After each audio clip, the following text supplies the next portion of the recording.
Hi, this is Bill Salus, and I wanted to take a moment to give a little more information about Iran's nuclear negotiations, their nuclear program, discuss some of the history and geopolitics that presents the problems and the predicaments we've got with Iran's nuclear program. They are not a rational actor on the scene.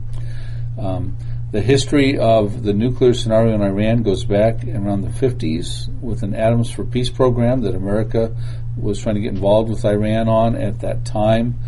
Some of the Western countries that had nuclear weapons were interested in having uranium enriched in places like Iran, which at the time was friendly to America, for our America's and some of these other countries' atomic needs. So they would enrich uranium in distant lands. So it all had the makings for a positive scenario. But things changed, of course, in 1979 when the Ayatollah Khomeini took over with the revolution in Iran, and everything went Islamic there. Now, Iran, prior to that, had signed on the NPT, the Nuclear Non-Proliferation Treaty, also called the Treaty of the Non-Proliferation of Nuclear Weapons. They signed on when the Shah was in power and America and Iran had a good relationship in 1968, and that's when that treaty was initiated. It was enforced in 1970, and it was extended indefinitely in May of 1995. As a signator of the NPT, Iran was not able to develop a nuclear weapon.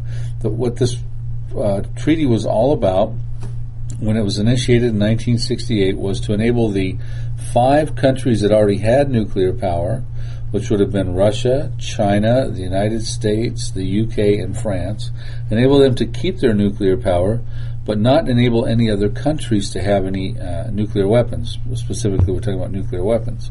It also, though, this NPT encouraged countries that signed on, and Iran, of course, signed on in 1968, to have a nuclear program for civilian purposes. And the third aspect was they wanted to, the NPT was to encourage the dismantlement of some of the nuclear arsenals in existence with those 5 countries.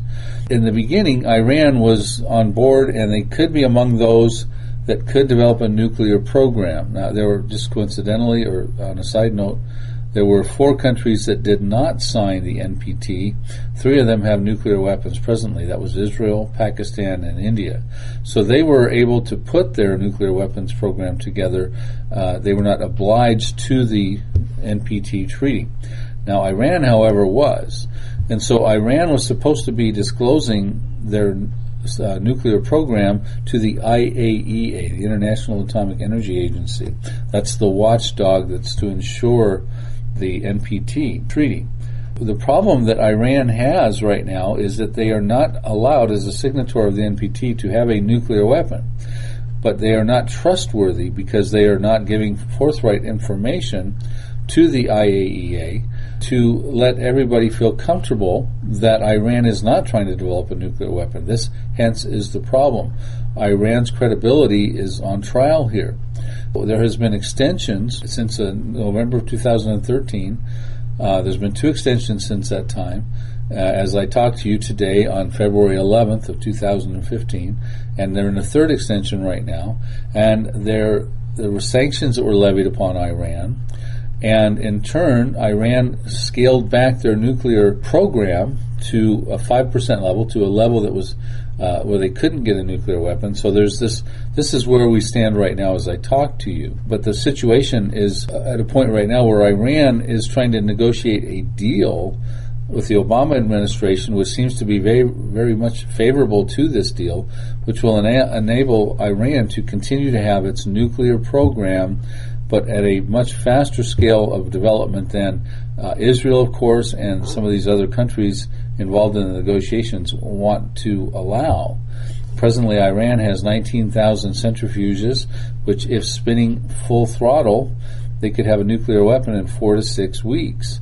Presently, Iran is spinning about half of those.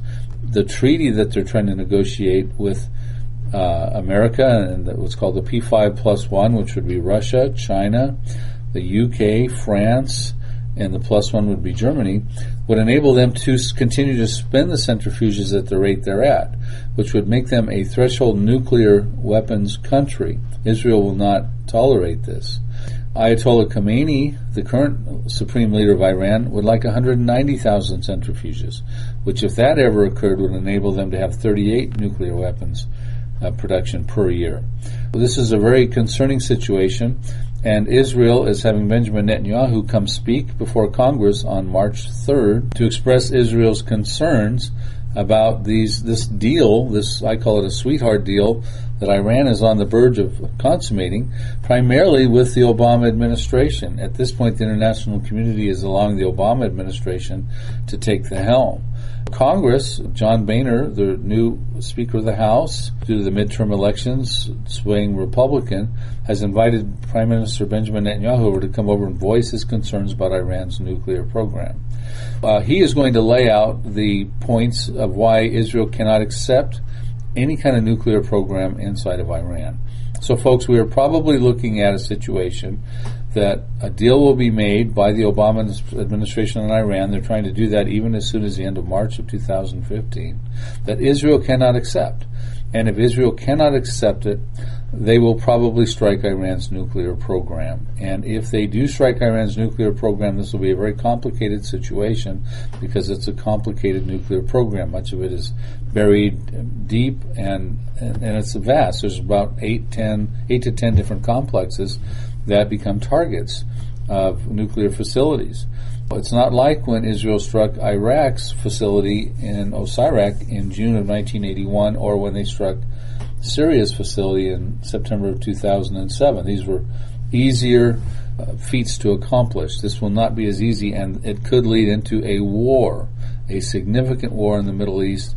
Iran will come after Israel through their proxies of Hezbollah and Syria and Hamas, and now perhaps even the Houthis down in Yemen. Who knows how far this will carry over. So we've got a very complicated and convoluted situation going at this point. We're about on the precipice of a very interesting thing about to happen, and it's very important to hear what Netanyahu has to say. You know, the liberals might say, well, why can't we just allow Iran to have a deal that they can simply spin maybe 9,000 or 10,000 centrifuges, and we try to monitor that with the IAEA so that they will not break out into a nuclear weapons program, and they will just be used for civilian purposes. As a signatory of the NPT, they should have that right. That would be the argument. The problem you have right now is that Iran's leadership hates Israel. They've continuously threatened to wipe Israel off the map. They call Israel the little Satan. They call America the great Satan. We know from Bible prophecy that things don't get better with Iran. They actually come against Israel in a couple scenarios, one for sure as Persia in Ezekiel chapter 38, verse 5, when they join with Russia, Turkey, Libya, and all those Magog invaders to come against Israel. So we can't suspect that they're going to improve the situation. They will actually, the leadership in place will be coming against Israel. I believe the prophecy in Jeremiah 49 dealing with Elam is very important for us to be watching right now. It appears to be dealing with a nuclear scenario where there's a strike on a nuclear facility that leads to a worldwide dispersion of the affected population into the nations of the world. That's what my book, Nuclear Showdown, Revealing the Ancient Prophecy of Elam, is going to enlighten you about.